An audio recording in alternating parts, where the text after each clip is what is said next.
tous les images tirées.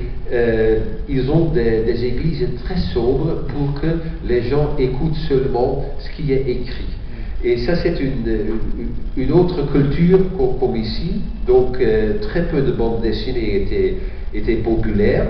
Je me souviens, dans les années 50, par exemple, c'était le gouvernement qui a écrit à toutes les écoles c'est préférable de ne pas laisser lire les bandes dessinées aux étudiants et écoliers parce que ça va tuer l'esprit de lire les mots. Par contre, en Belgique, c'était tout à fait autre chose. C'était les évêques qui ont écrit des lettres au curé pour dire il faut dans tous les petites revues des églises de la bande dessinée pour que les jeunes restent dans l'église.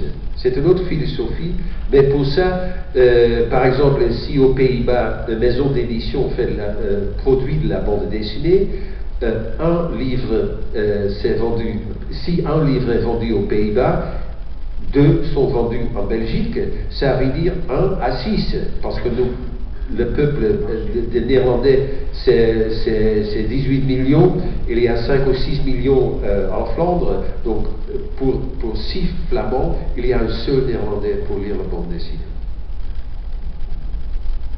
Donc c'est un peu ce que... C'est un style international, c'est ça, mais qui se retrouve quand même particulièrement dans le milieu néerlandophone.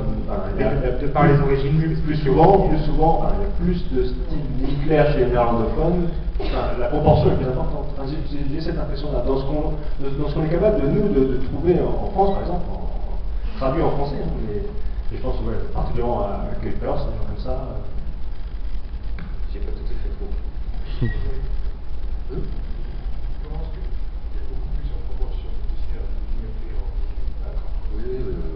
En fait, c'est peut-être l'influence d'être un très mauvais gouverneur, parce qu'il était très très populaire.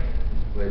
Donc on a toujours intéressé qu'on se souvient de ses enfances. Pour moi, c'était très important. Ouais. Demain.